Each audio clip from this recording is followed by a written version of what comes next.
La raison d'être de ce cours, il suffit d'ouvrir les yeux. Mesdames et messieurs, bonjour, je suis heureux de vous retrouver. Nous en étions là, mardi dernier, en compagnie des premiers mots de Michel Foucault, au moment de ne pas introduire le cours qu'il consacra ici même aux théories et institutions pénales. Pas d'introduction, la raison d'être de ce cours, il suffit d'ouvrir les yeux. Ce qu'il avait sous les yeux à l'automne 1971, c'était la répression politique après les mouvements contestataires gauchistes et qui se marquait notamment par une importante présence policière au quartier latin. C'était une autre époque où l'on n'entrait pas ici comme aussi facilement qu'aujourd'hui et au fond, je pense que c'est cela, c'était l'allusion qu'il donnait ce jour-là. Qu'avons-nous aujourd'hui sous les yeux ? Puisque j'ai tenté de définir la semaine dernière avec Michel Foucault la visée archéologique comme une manière non pas de dévoiler héroïquement ce qui demeure invisible aux profanes, mais au contraire, je cite, de faire voir combien est invisible l'invisibilité du visible. Faire voir donc tout ce que nous ne voyons pas précisément parce que nous sommes trop proches, parce que c'est trop familier, parce que c'est trop intimement lié à nous-mêmes. Or, cette formule, vous vous souvenez peut-être, je fais là un bref résumé du chapitre précédent, vous vous souvenez peut-être qu'elle servait à Michel Foucault pour désigner l'efficacité fictionnelle de l'écriture de Maurice Blanchot.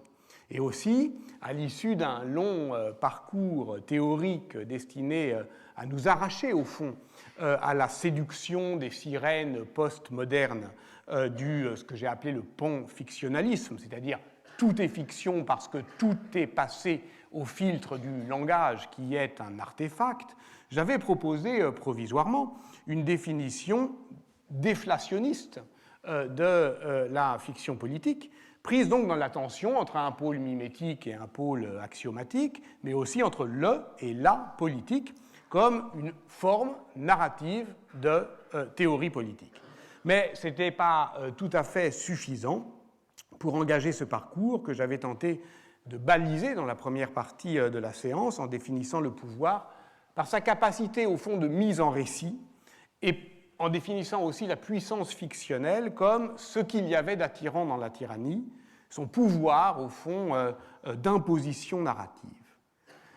Puisque c'est bien de cela dont nous allons tenter de parler cette année, au fond, de notre faiblesse face à ce que l'on voit sous nos yeux se nouer, entre politique du faux et politique de la laideur, cette passion triste de la détestation de soi qui prend congé du réel au nom des réalités. Voilà ce qu'il y a d'urgent, au fond, dans cet effort archéologique qui vise non pas la vérité du fait, mais l'expérience historique de la vérité, qui ne vise pas à fouiller le passé, mais à ouvrir l'avenir. Donc, je résume toujours, nous retrouvions Foucault, à ce moment-là, à partir de sa lecture des fictions de Borges, définissant les fictions comme des expériences, celles que nous faisons, des limites de nos propres savoirs, c'est-à-dire symétriquement des possibilités de notre pensée. Et voilà pourquoi l'auteur de l'histoire de la folie à l'âge classique pouvait dire « je n'ai jamais écrit des fictions », et voilà pourquoi les fictions mettent la pensée à l'épreuve du réel, voilà pourquoi elles valent d'abord comme expérience qu'on se fabrique à soi-même, qui n'existe pas avant et qui se trouvera exister après. En quoi ces fictions sont-elles politiques ? En ceci qu'elles relèvent le rêve micheletien d'un soulèvement, donc, il s'agit bien, à partir d'une vérité historique, de proposer la fiction d'une politique qui n'existe pas encore. Et là est la puissance prophétique, ou disons anticipatrice, de la fiction politique, et voilà ce qui peut introduire ce qui intéressait Foucault, les effets de vérité, et nous en étions là, au seuil d'une histoire de la vérité, c'est-à-dire d'une histoire des effets du vrai, qui nous manque peut-être d'autant plus aujourd'hui que nous avons de sérieuses raisons de douter de la force du vrai dans nos expériences et nos existences politiques. Alors je pose à nouveau la question, qu'avons-nous sous les yeux? Au début de chaque année, le dictionnaire Oxford distingue le mot qui aura le plus marqué l'an passé. Pour 2016, ce mot est post-truth, la post-vérité, employé selon les lexicographes de l'université d'Oxford 30 fois plus en 2016 qu'en 2015. Donc il a suscité et suscite encore aujourd'hui un immense flot d'écrits sur Internet notamment et ailleurs. Je vous renvoie pour cela à la page Wikipédia sur post-vérité. Wikipédia, c'est moins une encyclopédie qu'un sismographe du contemporain. Alors c'est assez médiocre sur les savoirs stabilisés, mais c'est incomparable sur tout ce qui bouge, tout ce qui tremble, tout ce qui est en train, sous nos yeux, justement, de se façonner. Le mot post-truth renvoie donc à des circonstances, je cite le dictionnaire d'Oxford, dans lesquelles les faits objectifs ont moins d'influence pour modeler l'opinion publique que les appels à l'émotion et aux opinions personnelles. Les faits et non la vérité. Première ambiguïté. Nous sortons de quoi? Des faits ou de la vérité? En anglais, post-truth politics, post-factual politics sont donnés comme synonymes. Et à partir de 2004, on a commencé à parler d'ère post-factuelle ou d'environnement politique post-vérité, seconde ambiguïté ou second glissement par lequel un mode de communication politique ou de propagande, modeler l'opinion publique, c'est ce qu'on appelle la propagande, par des appels à l'émotion plutôt que par le recours aux faits, devient une qualification de l'époque tout entière. L'ère post-vérité. Pourquoi 2004 ? Eh bien parce que c'est le 5 février 2003, dans l'hémicycle de l'ONU, que le secrétaire d'État américain Colin Powell a brandi une petite fiole censée prouver que les Irakiens fabriquaient des armes de destruction massive, ce qui justifiait la guerre d'Irak, dite aussi Troisième guerre du Golfe. Et c'était un mensonge d'État. Les opinions publiques commençaient à en prendre conscience en 2004, ce qui allait justement alimenter la théorie du complot. Seulement, et c'est la troisième ambiguïté, le recours au mensonge ne blesse pas le concept de vérité. D'une certaine manière, il faut qu'il y ait une vérité pour qu'un menteur mente. George Bush était un menteur. Donald Trump est un bonimenteur, bullshitter en anglais, ce qui est différent, ce qui est fondamentalement différent, et c'est de cette différence que je partirai. Le premier, le menteur, s'écarte délibérément de la vérité, mais sait que le vrai est vrai. Le second se moque de l'idée même de vérité et ne cherche qu'à dominer. Il se désintéresse de la vérité car il ne s'intéresse qu'à ses propres objectifs. Il ne s'attend pas à ce que l'on croie ce qu'il dit, il travaille à faire croire en lui. Et ce qui est, on le remarquera au passage, l'une des définitions possibles de la rhétorique dans la cité grecque. La rhétorique, c'est l'art de gouverner son auditoire par l'usage virtuose d'un rapport au monde qui est de plus en plus détaché du réel. Donc le rhéteur est un menteur efficace qui contraint les autres sans s'engager dans son dire. Et celui qui n'entre pas dans ce jeu, c'est ce que les Grecs appellent le parésiaste, c'est-à-dire celui qui vise la parésia, le courage de la vérité, comme disait Michel Foucault, à la fin de sa vie, il s'est fait, l'historien, proprement renversant de la parésia, c'est-à-dire de ce moment où celui qui parle se risque lui-même et engage sa relation aux autres dans le parler vrai. Ce qui fait le parler vrai, c'est donc à la fois un engagement et un rapprochement. Engagement de celui qui parle dans ce qu'il dit, rapprochement, par ce dire, de ceux qui veulent bien l'écouter, d'avec le monde réel, que la rhétorique, au contraire, éloigne ou masque. C'est Démosthène contre Échine. Démosthène qu'Échine, justement, appelait le monstre. Georges Clemenceau a consacré un livre pénétrant à l'auteur des Philippiques, que Pierre Rosan-Vallon, dans un chapitre de son récent « Le bon gouvernement », qui est intitulé « Le parler vrai », a exhumé. Démosthène, quand il parle, se livre Et c'est cela, et ce n'est pas la technique de sa raison argumentative, c'est cela qui saisit son auditoire. L'auditoire est, je cite Clémenceau, soulevé par la sensation de la somme de lui-même qui l'engage au combat. Ainsi, poursuit Clémenceau, la parole s'élève au rang d'une puissance d'action. Donc, vous voyez que ce parler vrai ne s'oppose pas seulement à l'art du mensonge politique, ce qui est assez banal. Ça a été décrit par Jonathan Swift en 1733 comme l'art de convaincre le peuple par des faussetés nécessaires. Ce parler vrai s'oppose à toutes les formes de déréalisation du langage politique que l'on subit aujourd'hui, par approximation, par euphémisation, par dissimulation, par indétermination. Autant d'atteintes à la franchise du langage que Camille Desmoulins, journaliste, révolutionnaire, définissait comme, justement, spécifiquement républicain pendant la Révolution française. Je le cite, « Le caractère de la République est de ne rien dissimuler, de marcher droit au but, de marcher droit au but à découvert, d'appeler les hommes et les choses par leur nom. » Marcher droit, une définition de la prose. On y reviendra. Voici pourquoi il convient de distinguer clairement la post-vérité du mensonge politique. C'est le philosophe américain Harry Frankfurt qui a théorisé cette distinction en 2005 dans un essai intitulé « On Bullshitter ». Alors évidemment, sa traduction en français sous le titre « De l'art de dire des conneries » ne l'a pas vraiment aidé à être reçu comme un livre sérieux. Or, Frankfurt enseigne à Princeton, c'est un spécialiste du réalisme de Descartes, enfin c'est très sérieux. Il montre que, au fond, je le répète,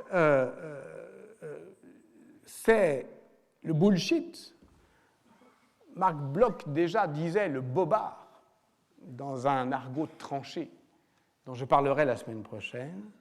Le bullshit se met à l'abri de toute possibilité de réfutation, puisque, précisément, il se pose comme indifférent au vrai, et non pas seulement comme opposé à lui, ce qui est la posture du mensonge. Et voilà ce qui désarme le plus le monde médiatique. La coïncidence entre la post-vérité et le fact-checking, c'est-à-dire l'impuissance, au fond, du journalisme de décodage ou de désintoxication. L'armée des vérificateurs n'a pas pu empêcher l'élection de l'ancien animateur de télé-réalité. Alors on pourrait croire que ce n'est qu'un débat interne au journalisme. On a beaucoup parlé cet été du long article que Catherine Wiener, qui est rédactrice en chef du Guardian, a consacré au phénomène. Donc elle mettait en cause l'essor des réseaux sociaux et plus globalement des nouvelles technologies des médias alternatifs, parce que les médias alternatifs nous enferment dans ce qu'on appelle des bulles de filtre, où nous n'avons plus aucune chance d'être atteints par une autre opinion que celle que l'algorithme nous prête en fonction de nos goûts, plus aucune chance d'être atteints par une préférence contraire à celle qu'on calcule pour nous. Bon, on se retrouve dans une réflexion au fond très classique, pour ne pas dire très banale, sur la crédulité, sur le complotisme, sur la société du spectacle, sur la destruction de l'analyse du fait. Alors oui, ce débat est un peu vague, un peu confus, bavard, faible. Oui, on aurait toutes les raisons de s'en désintéresser avec dédain, mais on aurait tort. D'abord parce que les intellectuels ne dérogent pas à la règle commune et sont comme tout le monde. Par exemple, Bernard Lahire, que je citais la semaine dernière, a montré que, comme tout le monde, les intellectuels adorent détester la télévision, et c'est pour ça qu'ils la regardent. Bon. Et donc, comme tout le monde, au fond, ils sont aussi engagés dans cette question. Les historiens, par exemple, ont aujourd'hui exactement le même problème, c'est-à-dire qu'ils observent la baisse tendancielle du taux de profit social de leur déconstruction. C'est-à-dire qu'il ne suffit pas, effectivement, d'opposer à des récits mensongers une déconstruction, une désintoxication. Il faut apparemment en proposer d'autres également entraînants. La question, au fond, de la télé-réalité, j'en ai parlé la semaine dernière, je ne vais pas trop y insister, mais enfin, c'est intéressant tout de même, parce que ça a prophétisé ce monde, en tant que la télé-réalité entretenait un rapport désinvolte avec la réalité. Le titre télé-réalité était évidemment ironique. Comme l'a écrit Michael Fossel, le spectacle de télé-réalité prétend se faire oublier comme théâtre en exagérant sa théâtralité. Donc on n'est pas dupe, évidemment, en regardant un spectacle de télé-réalité, de même qu'on n'est pas dupe en voyant un homme politique de la post-vérité. On ne confond pas avec la réalité, on la regarde, et voilà tout, et ça suffit. Et il n'en demande pas plus, et c'est cela dominer. Nous devons donc nous méfier de ceux qui opposent les faits à la post-vérité. Ce n'est pas la vérité du fait qui fonde l'action politique juste, mais notre capacité à délibérer et à imaginer. Et voilà où on retrouve les fictions politiques. Délibérer, imaginer. C'est de cela dont il sera aussi question ce matin.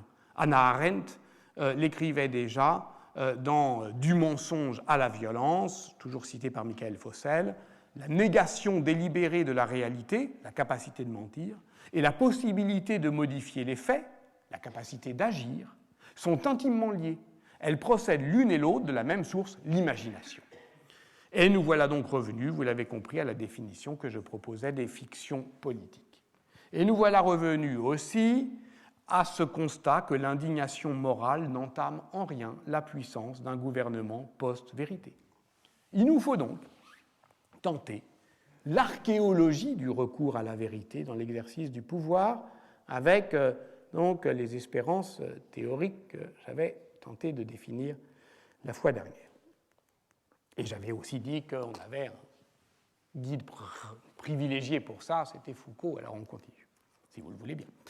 Dans son cours de 1980, qui est publié en 2012 sous le titre « Du gouvernement des vivants », qui est le moment justement où il opère un passage, où il déplace son enquête du pouvoir au gouvernement pour chercher justement la manière dont celui-ci, le gouvernement, peut produire des actes de vérité, eh bien, lors de sa première leçon, il distinguait 5 façons d'établir une relation entre l'art de gouverner et la manifestation de la vérité, et je vous propose de le suivre rapidement dans sa démonstration.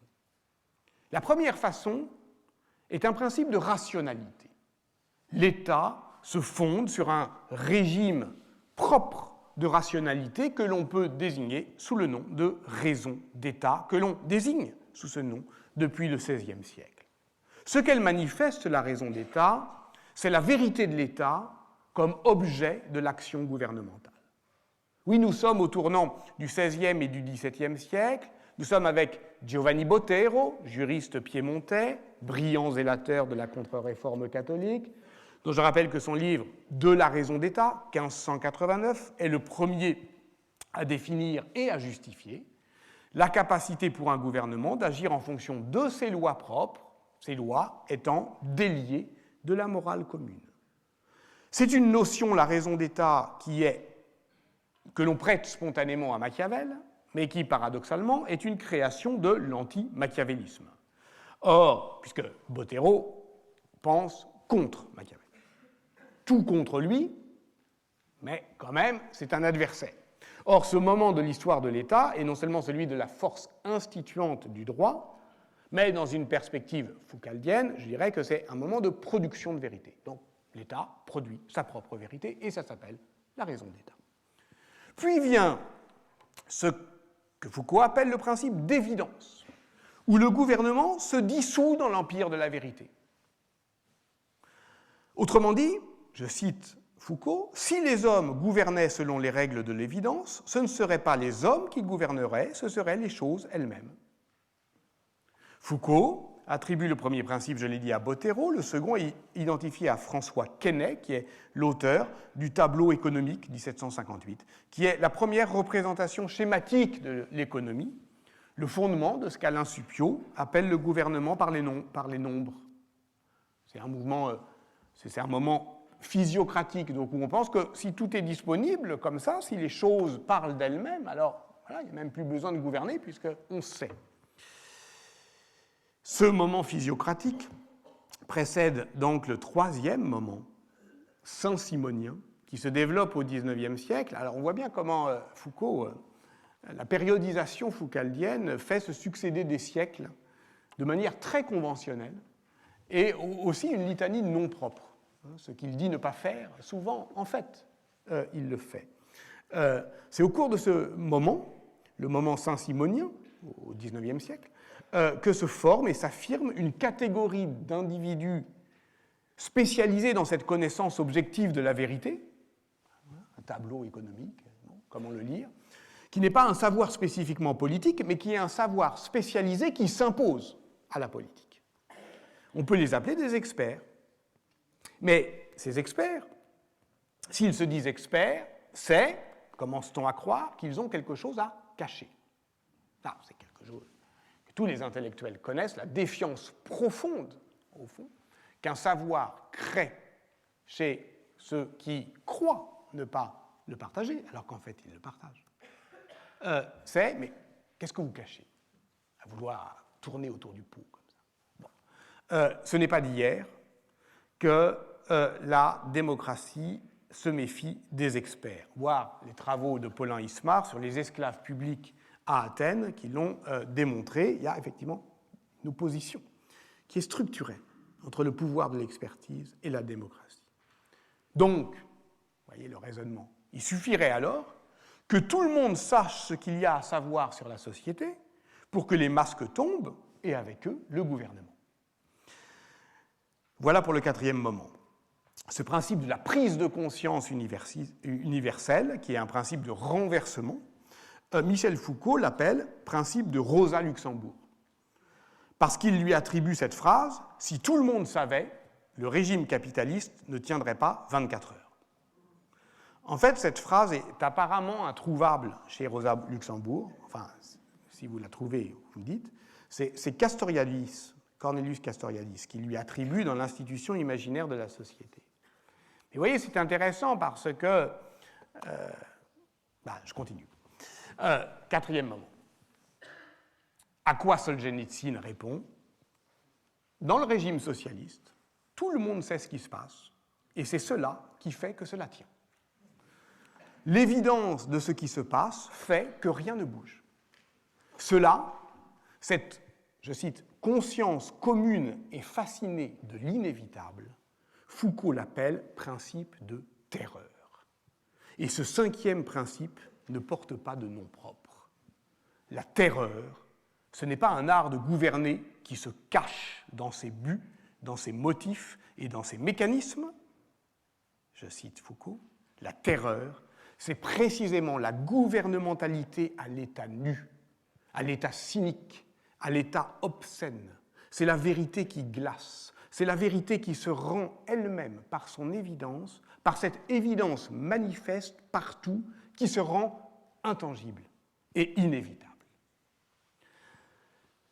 Nous vivons donc à la fois dans le premier moment où l'État produit sa rationalité propre, dans le deuxième où le gouvernement se dissout dans l'empire de la vérité, dans le troisième où des experts s'en emparent pour en faire un savoir spécifique qui en impose au pouvoir, dans le quatrième où l'on s'en méfie et où on prétend s'émanciper de cette tyrannie en dévoilant crûment la vérité cachée du système, et dans le cinquième où la gouvernementalité impose l'éclat terrorisant d'une vérité intangible. Nous sommes dans ces 5 moments en même temps, parce que ces 5 moments foucaldiens se superposent davantage qu'ils se succèdent. Nous comprenons bien à les énoncer que notre présent est du passé sédimenté et que chacune de ces couches demeure active, même si c'est de manière plus ou moins subreptice. Par exemple, le quatrième moment foucaldien, qu'il appelle principe de Luxembourg, de Rosa Luxembourg, on l'appellerait volontiers aujourd'hui principe d'Edward Snowden. Puisque cette espérance révolutionnaire qui consiste à vouloir renverser le monde en révélant la vérité cachée, elle est bien réactivée par Wikileaks. Et elle risque d'être pareillement déçue, d'ailleurs, car si l'on veut poursuivre l'actualisation foucaldienne, on traduirait son principe, qui n'a pas de nom, le cinquième, le principe de terreur, mais qui était dénoncé par Solzhenitsyn par, disons, pour rester dans le monde russe, principe de Poutine. Parce qu'il s'agit bien de ça, de pratiquer tranquillement, avec le sourire même parfois, une gouvernementalité à l'état nu, à l'état cynique, à l'état obscène, qui ne cache rien, qui ne cache même pas qu'elle triche, qui donne à voir frontalement cette vérité qui glace, cette vérité qui se rend intangible par son évidence manifeste. Or, nous devons poursuivre l'effort archéologique et percer cette croûte des 5 états sédimentés que proposait Foucault en 1980. Puisque l'objectif que je me donne cette année est bien de me porter en deçà de ce premier moment de l'histoire des régimes de vérité que Foucault appelle celui de la rationalité propre des États, en deçà de Bottero, en deçà de Machiavel. Voici pourquoi je commence à me demander, c'est à peu près la moitié de l'heure que je commence à donner un titre à ce que je suis en train de raconter, je commence à me demander s'il ne faudrait pas intituler cette séance « La vérité avant, après ». Après, nous y sommes. Avant, c'était comment? Et est-ce que après, c'est comme avant? Qu'y avait-il avant la raison d'État? Était-ce la crédulité imposée par l'Église? C'est en tout cas l'idée qu'on se fait d'un Moyen-Âge entièrement tétanisé par une foi obtuse et nue.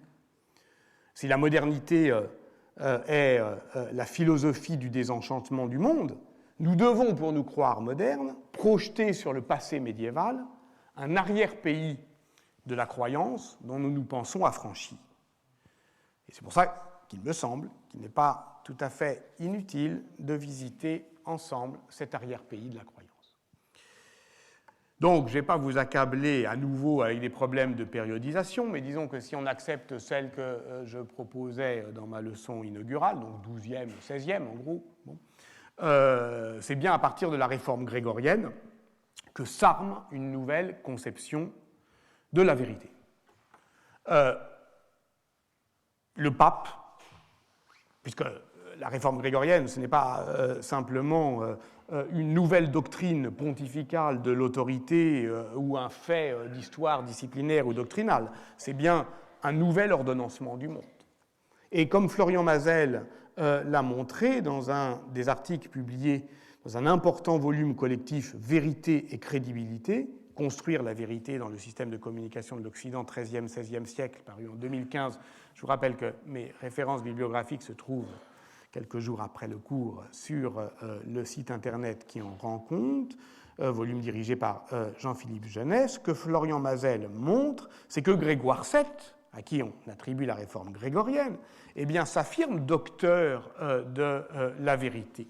C'est-à-dire qu'il dit, par exemple, en tout cas on lui prête en 1073 une réponse à l'évêque Wimundus. Si tu t'avises de nous opposer la coutume, rappelle-toi que le Seigneur n'a pas dit « je suis la coutume », mais « je suis la vérité ». Et d'ailleurs, le Seigneur a dit « je suis la voie, je suis la vie, je suis la vérité ». Via, vitas, veritas. Bon. Et évidemment, puisque le pape se fait le vicaire du Christ, la réformatio consiste à armer une puissance, la plus puissante en date, des doctrines de la vérité, dont il est dépositaire. Il est docteur de la vérité. Mais qu'est-ce que c'est que la vérité? C'est moins que la vraie foi, c'est plus que la vérité du fait. C'est moins que la vraie foi, la vera fides. La vraie foi, c'est une hypostase du Christ, c'est une vérité absolue, universelle, révélée.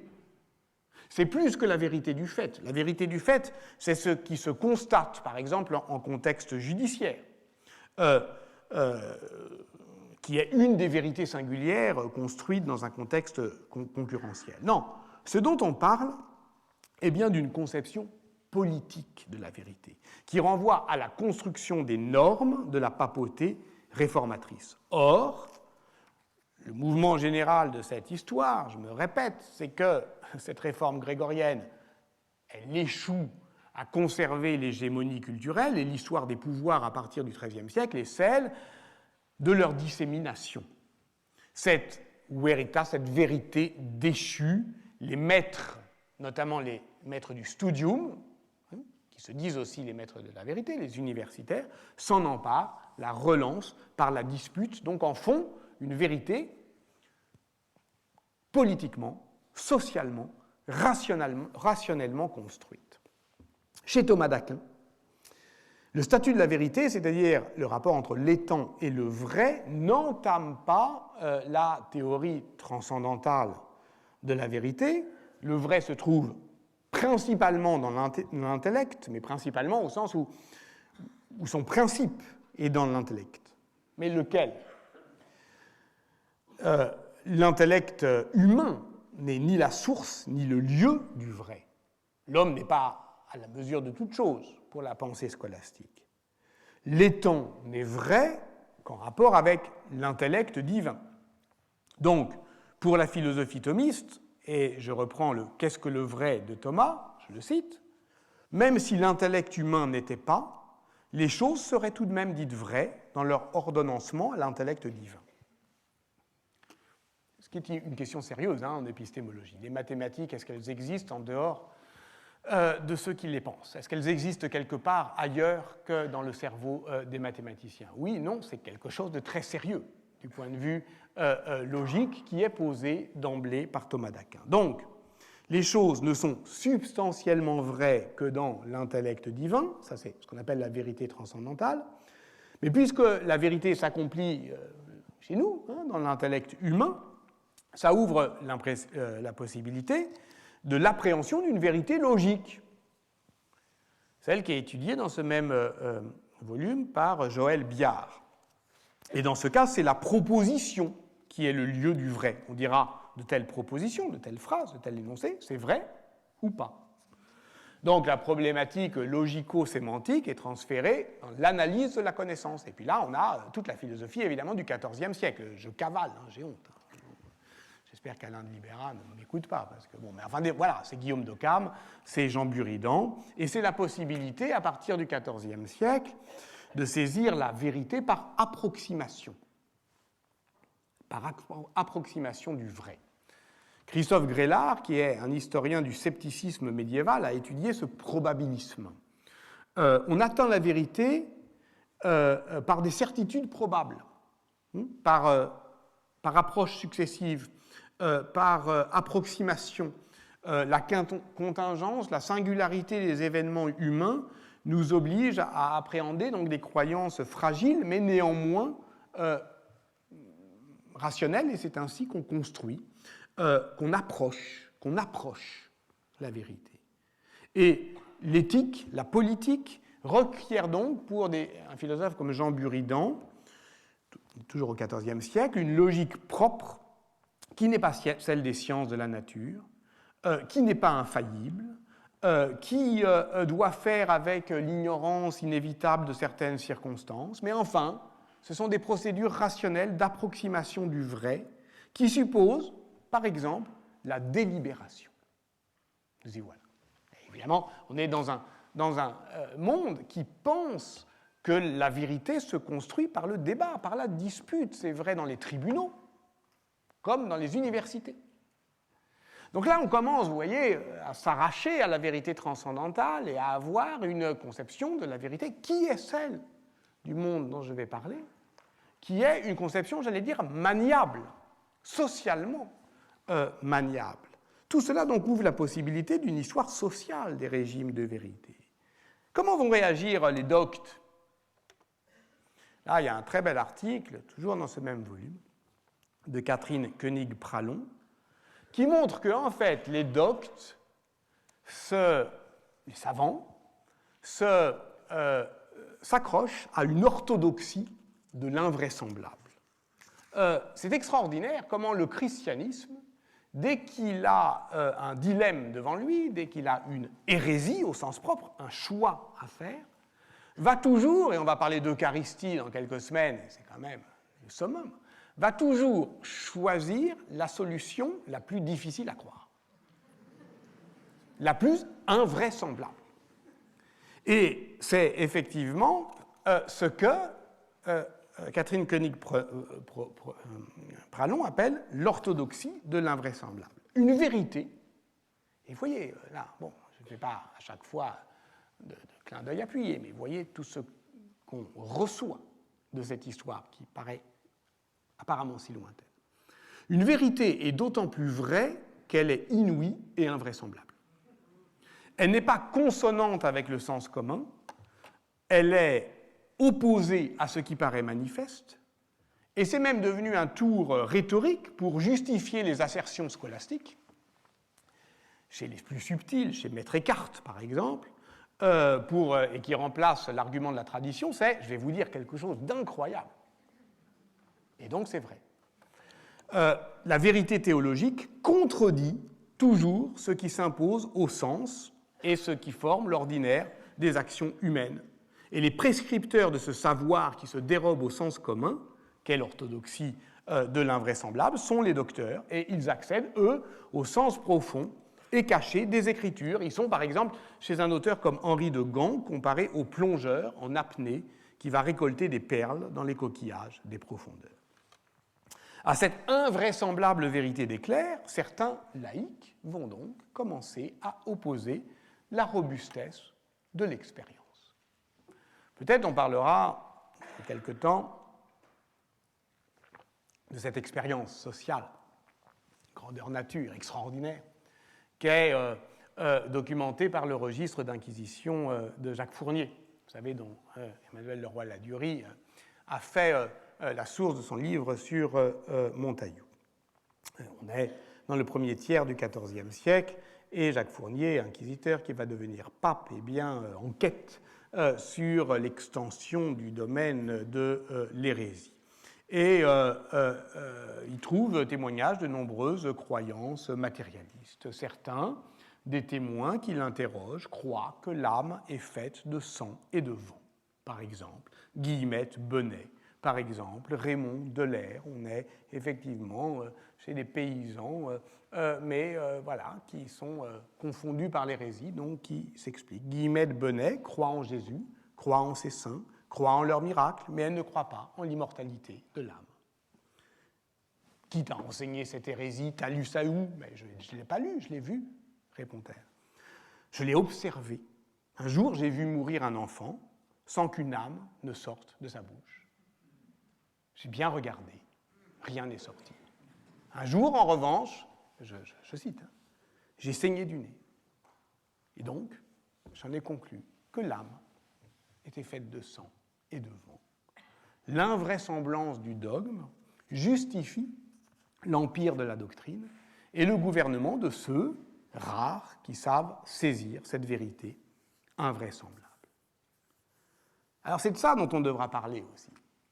Et quelle est la bonne attitude face à ça? On trouvera peut-être à partir de la semaine prochaine deux attitudes, celle de Marc Bloch, celle de Kantorowicz. On tentera de confronter.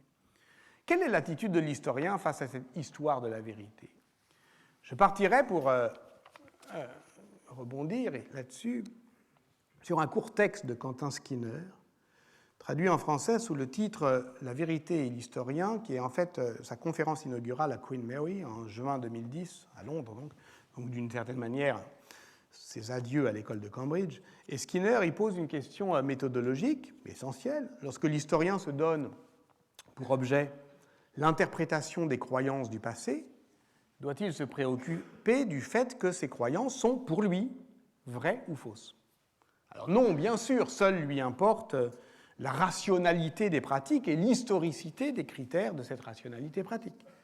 Le problème de la vérité ne se poserait donc pas en soi à l'historien, à qui il suffit de dire qu'il interprète des croyances que les acteurs du passé ont crues vraies. Reste que Skinner, s'il accepte ce relativisme méthodologique, récuse le relativisme conceptuel, qui déstabiliserait la notion de vérité elle-même, ou qui la réduirait à l'acceptabilité rationnelle. Ce n'est pas une question théorique, c'est une question qui se pose, par exemple, à tous les historiens des sciences aujourd'hui. C'est sérieux. C'est-à-dire, évidemment, on n'aborde pas de la même manière l'histoire des sciences quand elle fait l'histoire de ce que l'on reçoit comme vrai aujourd'hui que dans ce que l'on sait être faux.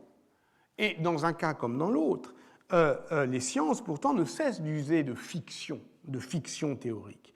Je renvoie ici au beau livre de Frédéric Haït-Toiti qui s'appelle Contes de la Lune, essai sur la fiction et la science moderne, paru en 2011, qui démontre la valeur cognitive des figurations, des récits, des fables. C'est Kepler qui appelait ça des fables, notamment effectivement dans l'astrologie du XVIIe siècle. Cette difficulté amène donc Skinner à justifier le fait qu'il renonce à interpréter les textes comme des expressions de la croyance pour les saisir comme des actes. Ainsi, ne doit-on pas se demander ce qu'exprime un auteur, mais ce qu'il fait en disant ce qu'il dit. Et surtout, ce qu'il fait en disant ce qu'il dit de la manière dont il le dit. Ou plus précisément encore, et là je cite Skinner, ce à quoi il s'affaire en disant ce qu'il dit. Et il donne deux exemples de cette conception performative de l'interprétation. Le premier est relatif à Shakespeare. Il démontre qu'on serait bien en peine, à partir de son théâtre, qui met en scène des personnages, donc des points de vue différents et rivaux, de définir un seul engagement moral que l'on pourrait à coup sûr attribuer à Shakespeare en propre. Alors, nous allons y revenir évidemment, et ce d'autant plus que, voilà, si je parle de Kantorowicz, je parlerai de représentation, au sens à la fois théâtral et figurative, et vous savez que le livre Les deux corps du roi de Kantorowicz commence par Shakespeare.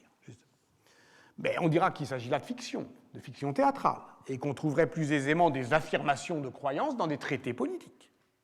D'où le second exemple, sur lequel évidemment je vais davantage me consacrer dans les minutes qui me restent. Le second exemple, il le tire du célèbre chapitre 18 du Prince, dans lequel Machiavel affirme que ceux qui veulent conserver le pouvoir doivent apprendre à imiter tantôt le lion, tantôt le renard. Vous devez donc savoir qu'il y a deux manières de combattre, l'une par les lois, l'autre par la force. La première est le propre de l'homme, la seconde des bêtes. Le prince doit donc savoir à l'occasion bien faire la bête, bene usare la bestia, et avoir l'air tantôt d'un lion, tantôt d'un renard. Comment interpréter ce passage qui ressort de cette forme courante de la fiction politique qu'on appelle justement la fable, qui a les animaux pour personnages. Qu'est-ce que ça veut dire, la fable du lion et du renard chez Machiavel? Communément, on va dire que Machiavel affirme une croyance selon laquelle la réussite en politique dépend de la capacité à reconnaître le moment où l'usage de la force ou de la fraude devient inévitable. Mais Skinner montre que Machiavel, dans ce texte, plutôt qu'énoncer une croyance, intervient dans un débat politique. Car, au fond, il vise toute la culture humaniste qui oppose les qualités viriles aux qualités bestiales et, à travers elles, met en question ce qui la fonde, c'est-à-dire Cicéron, en fait. Il a une cible, il s'explique avec Cicéron, et notamment avec le De Officiis de Cicéron, qui, au livre 1, définit la force et la fraude comme deux manières bestiales de commettre l'injustice. Dès lors, que fait Machiavel dans cette fable? Là, je lis le passage de Skinner, c'est assez amusant. Il cite Cicéron sur la nature de la virtus, rappelle à ses lecteurs la thèse de Cicéron, la met en question et en fait même la satire, s'opposant ainsi à un principe classique de la théorie politique humaniste, tout en proposant en même temps une analyse de la virtus où ce concept central se trouve redéfini, point, tout cela en une seule phrase. Point. Et de fait, on voit bien que la démonstration de Skinner, elle est convaincante en ce sens qu'elle est philologique, c'est-à-dire que la philologie, c'est quand même l'art de lire lentement, de laisser suspendre le sens, de voir tout ce qui est convoqué, quelle scène imaginaire, avec qui il a affaire, Cicéron, avec sa langue. On pourrait multiplier les exemples. Jean-Louis Fournel et Jean-Claude Zancarini se posent la question, se rapprochent du texte, de la langue même du texte. Vous devez savoir qu'il y a deux manières de combattre, Le texte italien dit dua generazioni. Pourquoi generazioni? Des combatteri. C'est un peu étrange. C'est moins étrange si on se rapporte au texte de Cicéron 1.34 qui parle effectivement de genre. Duo genera. Donc là, effectivement, on voit que c'est bien à Cicéron que Machiavel a affaire. On peut effectivement appuyer aussi la démonstration de Skinner, la prolonger en la rapportant à des faits. Par exemple, l'opposition de la force du lion et de la ruse du renard, elle est, chez Cicéron, elle est reprise aussi par Plutarque dans sa vie de Lysandre, général Cauteleux qui faisait la guerre par tromperie et surprise, car quand la peau de lion n'y suffit plus, écrit Plutarque, il y faut coudre aussi celle du renard. C'est cette peau de bête que Machiavel retourne comme un gant, si je puis dire, et l'on sait, ça c'est le fait, que lorsqu'il était lors de sa mission auprès de César Borgia, au moment de la plus grande inquiétude, il ne trouve rien de plus urgent à demander à son secrétaire qu'il lui envoie rapidement les vies parallèles de Plutarque. Parce qu'il cherche, dans la lecture des Antiques, de quoi se raccrocher à un réel politique qu'il ne comprend plus.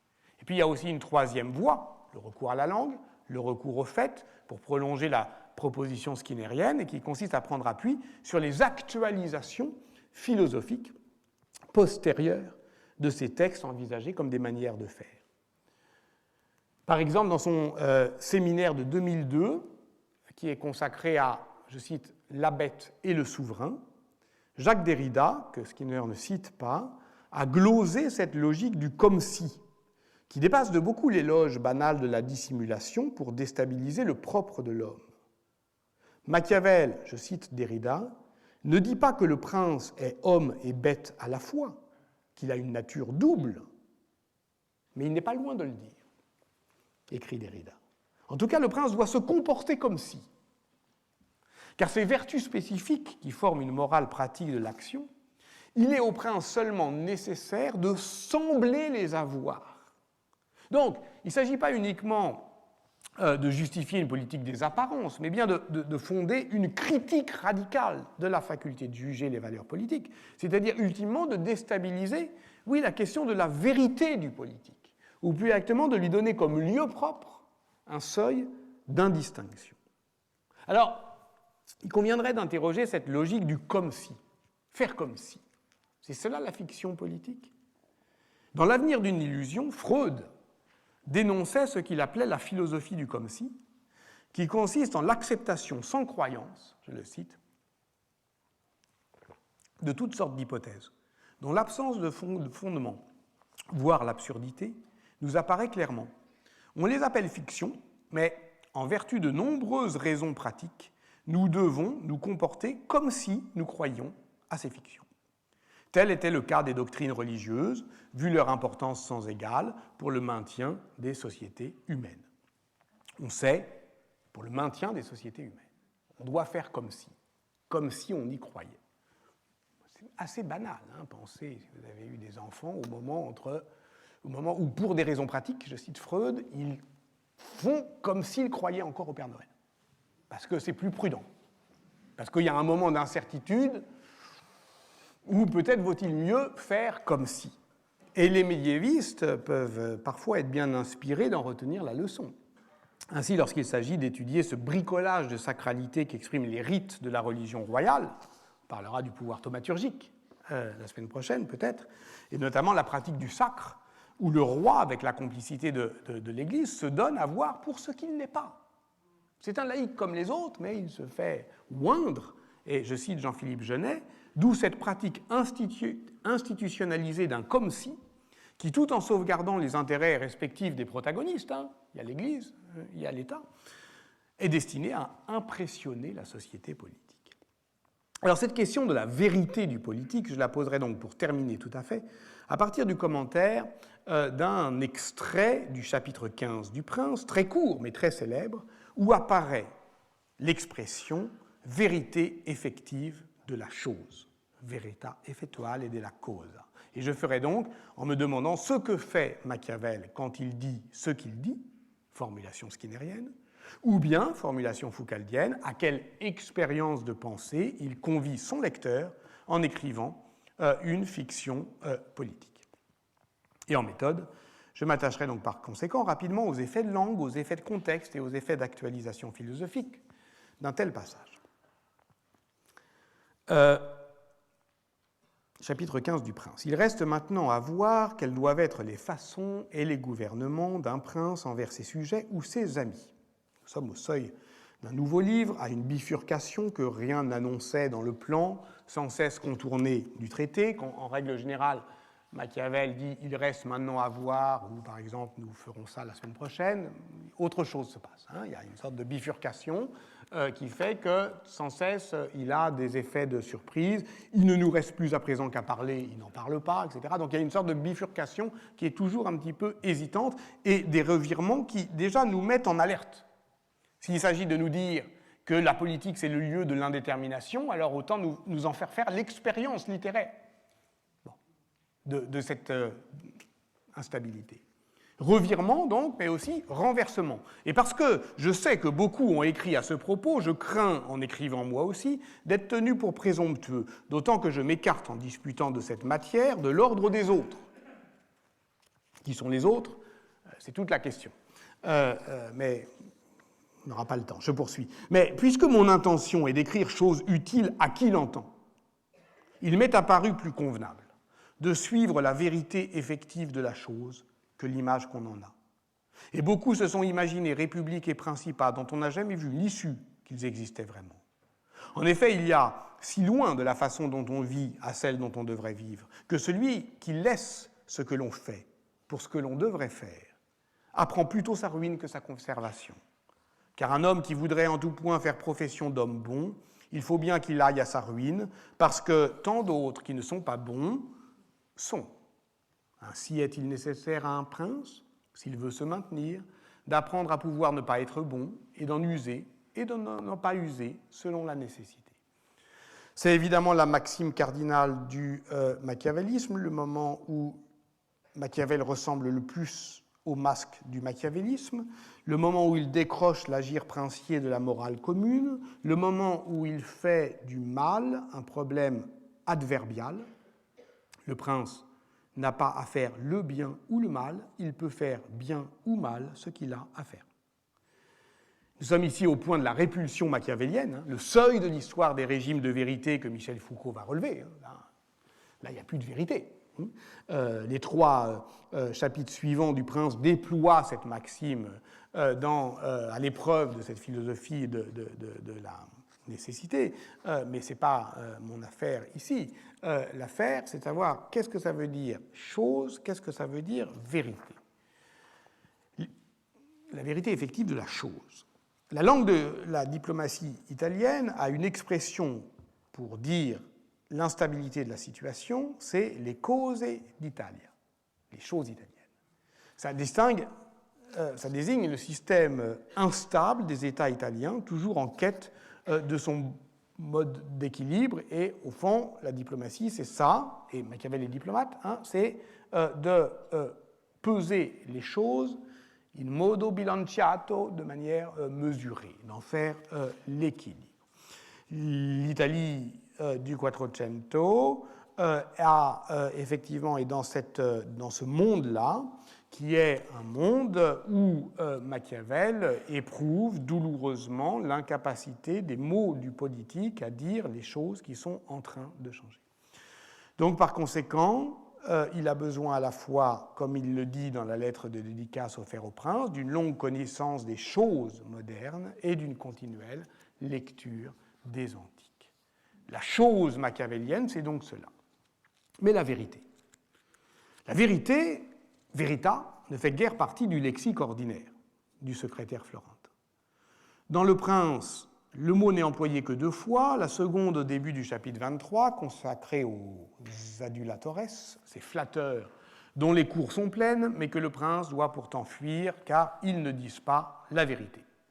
Que doit faire un prince prudent? Choisir des hommes sages, laisser à ceux-là seuls qu'il a choisi la voie libre, écouter leur opinion et ensuite décider par lui-même.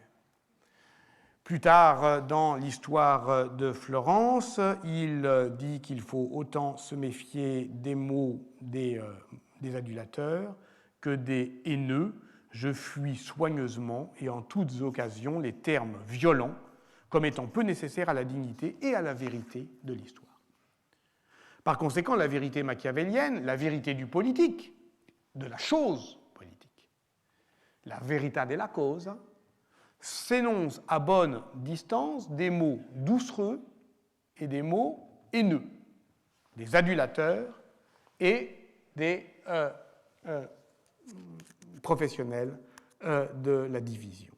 Et c'est ici qu'il faut reprendre l'analyse du passage qui nous intéresse, pour terminer, en reprenant le mouvement même de son basculement, qui se donne comme une coupure nette avec la tradition, alors laquelle, on peut dire, qui sont ces autres contre lesquels il écrit. Alors il y a trois hypothèses. Il y a ses amis, avec lesquels il discute. Ça, c'est l'hypothèse de John Nadjemi, c'est-à-dire il polémique à ce moment-là avec son ami Francesco Vettori, dont le scepticisme radical confère à l'imagination le rôle de substitut des choses dès lors que les mots échouent à rendre compte de la chose, tandis qu'au contraire, Machiavel conçoit l'imagination comme ce qui fait écran aux choses. On peut penser aussi que ces autres, eh bien, c'est tous les philosophes de son temps, hein, les néoplatoniciens florentins de la fin du XVe siècle, qui inventent des républiques imaginaires pour Machiavel, mais là, une troisième option maximaliste qui est qu'au fond, il s'attaque, il s'oppose à toute la tradition philosophique, et en particulier à la tradition aristotélicienne ou aristotélo-thomiste, hein, c'est-à-dire justement celle que j'ai rappelée, la position thomiste selon laquelle, même si les choses ne sont substantiellement vraies que dans l'intellect humain, le vrai est dans les choses tout en s'accomplissant dans l'intellect des hommes. Ils sont substantiellement vraies que dans l'intellect divin. Pardon, les choses ne se manifestent que dans l'intellect des hommes. Donc au total, ce qui est en jeu, ce n'est pas seulement de réduire la philosophie politique à une observation de ce qu'est le gouvernement ou à une technique de domination, c'est bien plus profondément de poser la question des conditions de possibilité d'un savoir sur la vérité du politique. Et c'est là-dessus que je voudrais terminer tout à fait. Pour Claude Lefort, dans un très beau texte qui se nomme « Machiavel et la vérité effective », repris dans son recueil « Écrire à l'épreuve du politique », l'audace de l'auteur du Prince se mesure dans sa conception de la division sociale au fondement de toute construction politique et de la liberté comme fin de tout gouvernement qui échappe à la tyrannie. Or, cette fin est celle que calcule le bon archer qui, connaissant la courbure de son arc, va viser plus haut que la cible. C'est-à-dire, Machiavel dit ça, si vous voulez quelque chose, visez plus haut. Pas pour rater la cible, mais parce que vous savez que votre flèche va l'atteindre comme ça. À considérer, je cite Claude Lefort, le fameux propos suivant lequel il semble plus convenable de suivre la vérité effectuelle de la chose que son imagination, on conclut trop vite que le souci de ce qui est efface le souci de ce qui doit être. La critique de l'imagination fait ainsi négliger une critique plus profonde qui porte sur le statut du savoir, non tant celui du législateur, qui, nous est-il suggéré, si extraordinaire soit sa hauteur de vue, se guide précisément sur la vérité effective, use de la force et se montre habile à exploiter la croyance, mais celui du philosophe. Ne lui est-il pas reproché, plutôt que d'être un rêveur, nous retrouvons le motif du rêveur, de céder à l'attrait de la toute-puissance de la pensée? Et voilà pourquoi, ultimement, pour saisir la vérité de la chose, il faut voir, vedere est le mot qui revient le plus souvent dans Le Prince, vedere, 70 occurrences, presque toutes renvoient à la vérité de l'expérience. Vedere, il faut voir, il faut ouvrir les yeux Et c'est là-dessus, effectivement, que l'on peut terminer. Il faut voir, il faut ouvrir les yeux, mais il faut aussi imaginer et délibérer, c'est-à-dire que cette vérité effective de la chose, elle ne s'observe pas, elle ne se constate pas, elle s'imagine, elle se fictionne, et c'est pour cela qu'ultimement, Machiavel l'exprime dans des fables, dans des histoires, dans des fictions politiques. Andare dritto alla verità effettuale della cosa, aller tout droit à la vérité effective de la chose. On aurait pu faire d'ailleurs aussi un commentaire strictement littéraire de cette chose, de cette phrase, en remarquant que ce qui va droit, ce qui va tout droit, c'est en latin prosa, la prose, et que Machiavel, au fond, met dans les moyens de la langue, dans le mouvement même de sa prose vernaculaire, tous ses espoirs politiques. Cette prose du monde, de fait, file vite, file droit, c'est la prose républicaine aussi dont parlait Camille Desmoulins, aller vite, droit, à découvert, justement pour ne dire le nom des gens et des choses. Tout cela, au fond, nous permet de conclure que ce que fait Machiavel en plaçant la vérité du politique dans les effets de la chose, ce à quoi il s'affaire, pour le dire comme Quentin Skinner, c'est ce que j'ai tenté effectivement de montrer, c'est de rendre le lieu du politique ouvert, disponible et visible, accueillant, indéterminé, pour la délibération, pour l'imagination. La politique, comme vérité effective de la chose, c'est en somme l'exact contraire de la politique des choses, telle que Jean-Claude Milner l'a récemment définie pour désigner notre propre misère politique. Et c'est pour cela, effectivement, qu'on a besoin d'aller percer cette croûte archéologique, d'aller jusque-là et de faire cette histoire, au fond, on parle d'une Amérique précolombienne, peut-être que je suis l'historien de l'Europe pré-machiavélienne, c'est-à-dire jusqu'à ce point de répulsion. Puisque les choses se gouvernent toutes seules, l'expert en politique est celui qui explique ce que veulent les choses. Et ce qu'elles veulent, c'est ce qu'elles disent silencieusement. Combien de fois entendons-nous ceci, les choses étant ce qu'elles sont, ou les choses sont faites ainsi, il est dans l'ordre des choses de faire ceci ou cela, c'est-à-dire le plus souvent pas grand-chose et très fréquemment rien. La politique des choses, c'est donc le contraire du gouvernement des êtres parlants. Elle consiste à transformer les hommes en choses au nom de ce que veulent les choses. Mais les choses ne veulent rien, et nous, on verra. À la semaine prochaine.